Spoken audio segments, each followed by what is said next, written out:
Hello everybody, this is Jackson, back with another musical education video. The problem is I'm not very good at playing piano.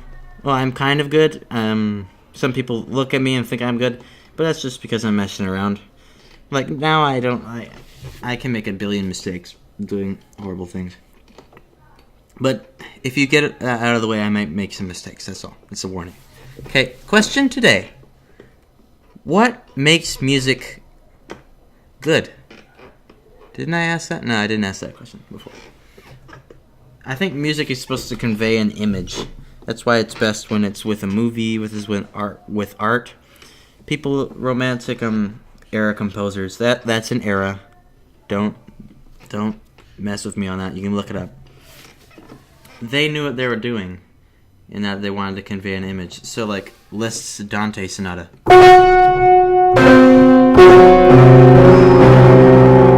The tritone was the musical standard of the devil. So if you use it a billion times, then people are going to think devil, and they're going to think, Liszt, what are you doing writing stuff about the devil? That's wrong, or evil. And that piece is riddled with it the whole way through. It goes. It's dissonant, which means harsh on the ears. No, I'm just kidding. It doesn't mean harsh on the ears. It just means that the notes are kind of close together, and it makes an eerie kind of noise. These notes aren't anywhere close together. They're kind of far apart. Well, you can't really see that, but they are far apart. And they create the most dissonant sound for far apartness. They could still be used to make happy noises. For instance, that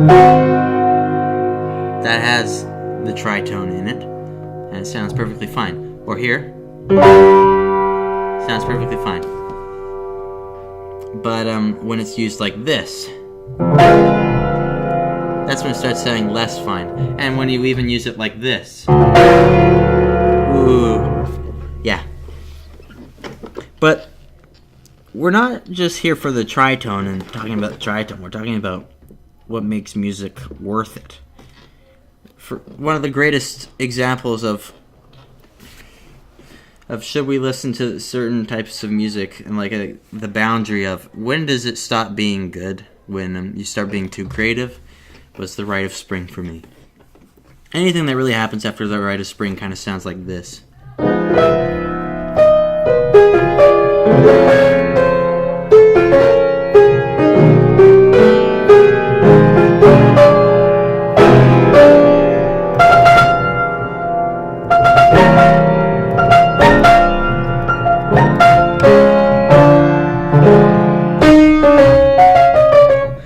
Atonal kind of sounding, which is people trying to find new ideas, right? Because they thought music was exhausted. They thought it had been done to death. There was nothing else to it. People started hitting things for music. They started hitting balls against something and calling it music. They wrote down on paper, hit ball for this amount of time, or hit wall for this amount of time. That didn't give people a happy sound. People started losing their minds, and then rock music started hitting, and then we got pop music eventually, and then tons of different genres, internet, lots of great things. But the point that it stopped becoming musical, and the point where music starts becoming a question, is the Rite of Spring, which begins like this, which is a ballet that is about a girl that dances herself to death. So horrifying thing. On a bassoon, which is a very low instrument that it should be playing here, but it plays here at the top of its register.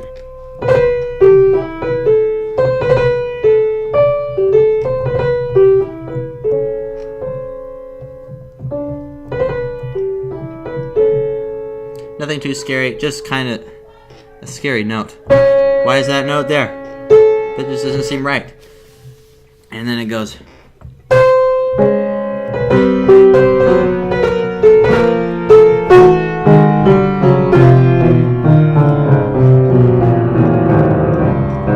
And it goes down for that, and then we get 30 more minutes of that fun. I think it eventually goes... The part where it really hypes up from all that craziness, I think it does a lot of crazy. It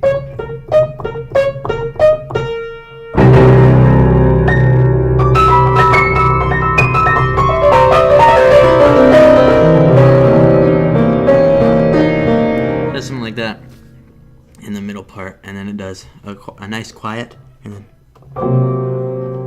it's a good chord. It does.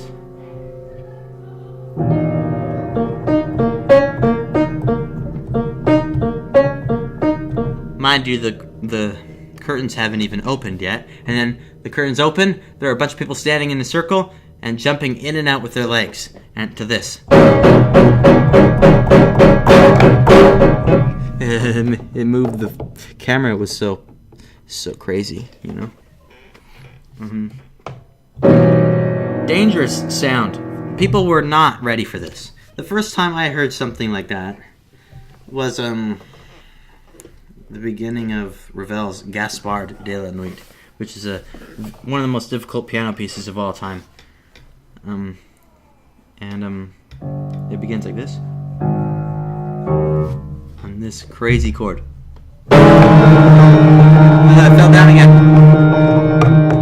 I'll just leave it down.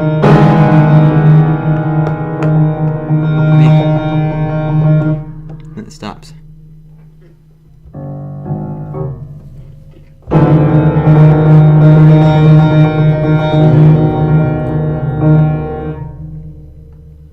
So, crazy dissonant chord.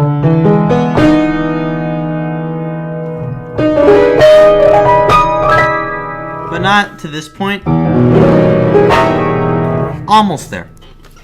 We're not talking psycho level dissonance.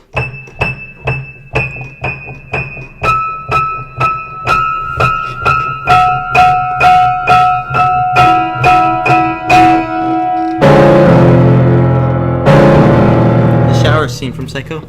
Scary, very dissonant.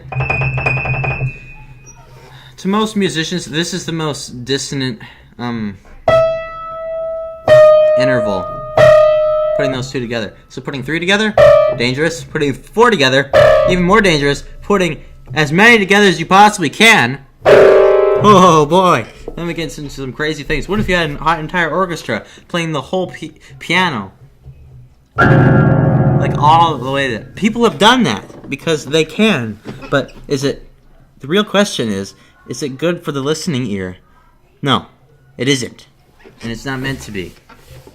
It's meant to actually hurt the ear. Now, knowing that it is, in some ways you can enjoy it more. Hear me out. Hear me out. When I used this chord for my Fear prelude, the very beginning of it, very harsh on the ears. And then I continued to bring it down.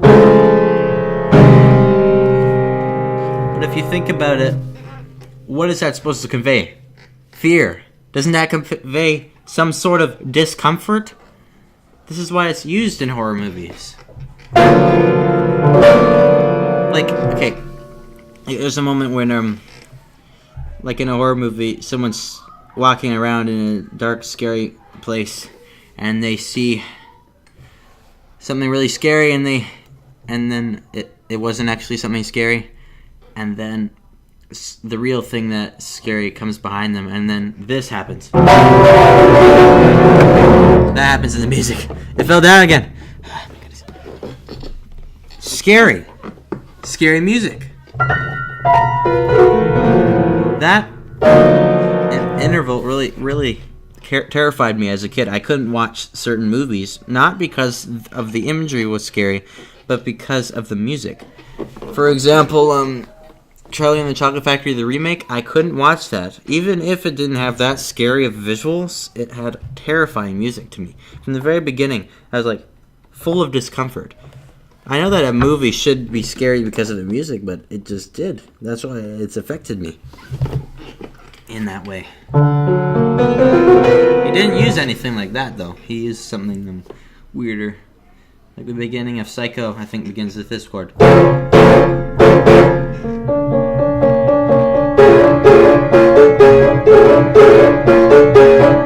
then it does.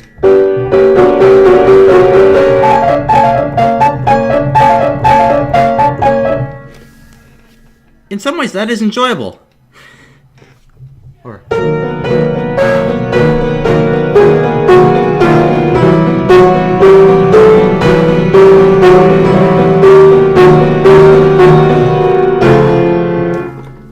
it's very spooky, but it isn't hard for listeners anymore because they've heard it a billion times. This, the first time in the Rite of Spring, when you hear this,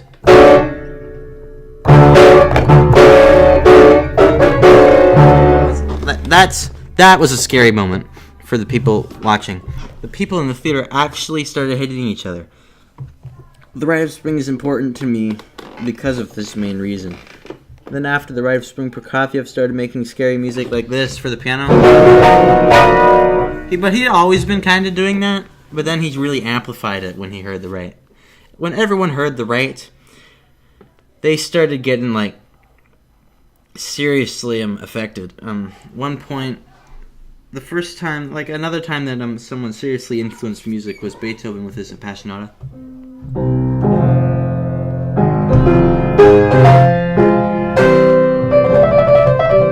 That sounds pretty normal, right? But then he goes.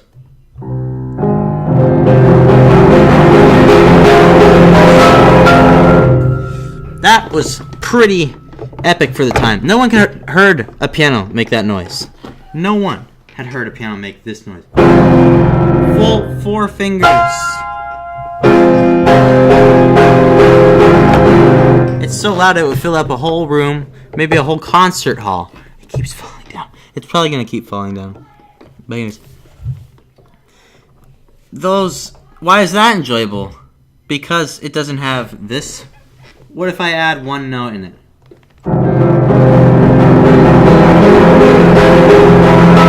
Is that less enjoyable because it has that note in it? How about I add the note back but keep the note? My hands aren't even big enough for this. Yeah, it's a little bit less enjoyable because of that dissonance.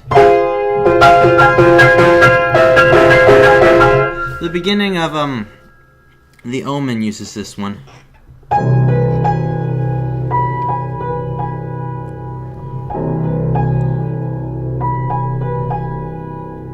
Which is this chord. Which is also used in Shostakovich's Scary.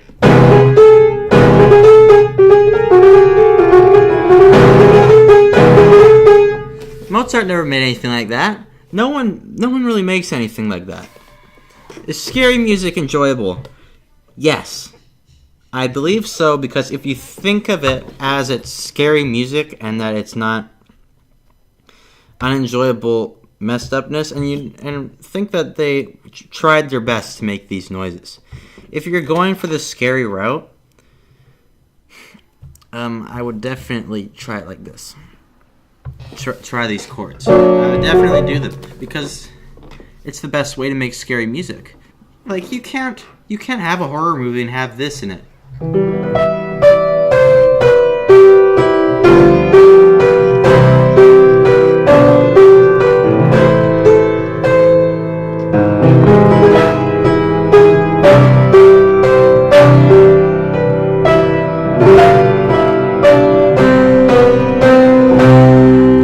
Some horror movies, maybe the happy parts, but you can't have the crazy parts that are scary with this.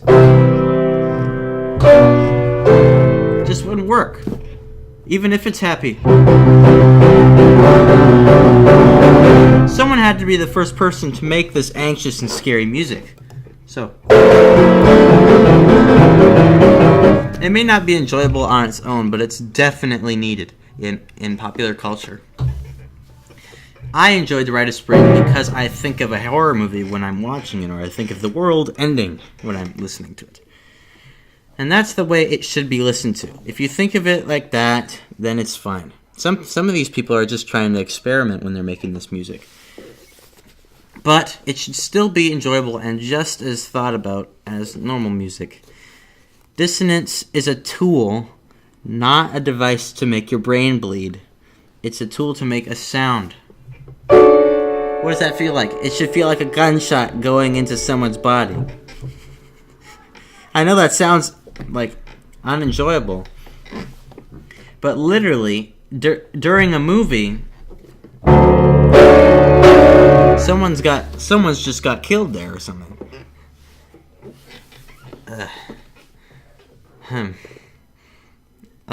I still really think that this music should be taken just as seriously.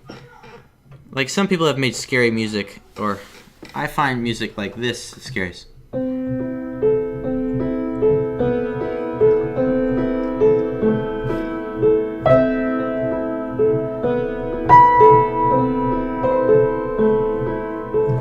That's Rachmaninoff being scary. Rachmaninoff isn't dissonant, but he does that. And that sounds scarier to me. That's the music that's in the Charlie and the Chocolate Factory. A lot of that. And I find that disturbing. But people have been using dissonant chords for a reason, and I just wanted to tell you people that. There you go. That is today's thing. I will leave you on this slightly dissonant note.